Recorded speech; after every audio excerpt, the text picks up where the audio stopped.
आणि या क्षणाची आणखीन एक मोठी आणि महत्त्वाची बातमी येते, ब्रेकिंग न्यूज। अभिनेत्री प्राजक्ता माळीनं मुख्यमंत्री देवेंद्र फडणवीस यांची भेट घेतली आहे।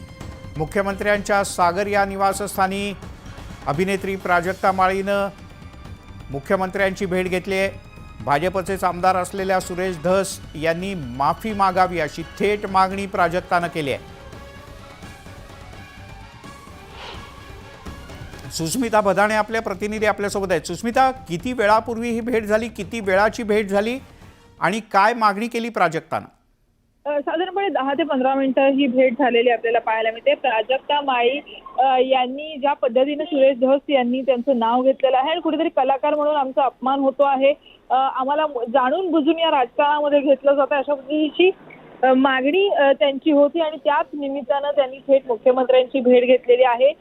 सागर बंगल्यावरती त्यांची आणि देवेंद्र फडणवीस यांची ही भेट झालेली आहे। खरं तर प्राजक्ता माळी यांनी यापूर्वीही विविध पद्धतीने आपलं म्हणणं सर्वांसमोर मांडलं। पत्रकार परिषद सुद्धा त्यांनी घेतलेली होती आणि नाहक आम्हा महिला कलाकारांवरती अशा पद्धतीने टार्गेट केलं जातं असं त्यांनी म्हटलेलं। गेल्या काही दिवसांमध्ये आपण जर बघितलं तर बीडच्या या संपूर्ण प्रकरणानंतर अभिनेत्री म्हणून त्यांचं नाव समोर आलेलं आणि ज्या पद्धतीच्या ट्विटने त्यांना सपोर्ट मिळतो आहे, त्यानुसार अनेक सिने कलाकार असतील, दिग्दर्शक आणि अनेक राजकीय नेत्यांनी सुद्धा त्यांचा पाठिंबा दिलेला आपल्याला पाहायला मिळते आणि त्याच निमित्तानं महिला आयोगानं सुद्धा अतिशय जलद गतीने या संपूर्ण प्रकरणामध्ये या तक्रारीची नोंद घेतलेली आहे। सुस्मिता, जशी पत्रकार परिषदेत प्राजक्ता माळीनं आपली भूमिका स्पष्टपणे मांडली होती, आपली मागणी काय आहे ते स्पष्टपणे सांगितलं होतं, आता मुख्यमंत्र्यांच्या भेटीनंतर तिने काही बातचीत केली माध्यमांशी किंवा काही सांगितलंय?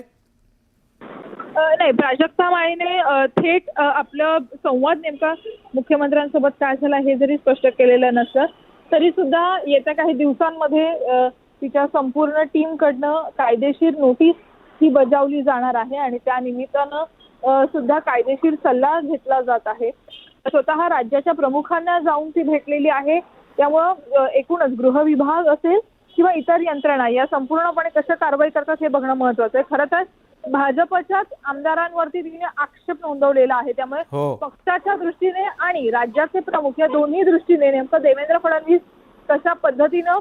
शेवटचा प्रश्न थोडक्यात सांग, काही विशिष्ट आश्वासन देण्यात आलंय मुख्यमंत्र्यांकडून, त्याबद्दल काही माहिती आहे? मुख्यत्वे या चर्चेमध्ये नेमकं संपूर्ण प्रकरण काय आहे, प्राजक्ता माळीने आपली नाराजगी व्यक्त केलेली आहे आणि संपूर्ण प्रकरण हे अजूनही तपासाअंतर्गत आहे, न्यायप्रविष्ट आहे, त्यामुळं मुख्यमंत्र्यांनी तिचं संपूर्ण म्हणणं हे ऐकून घेतलेलं आहे।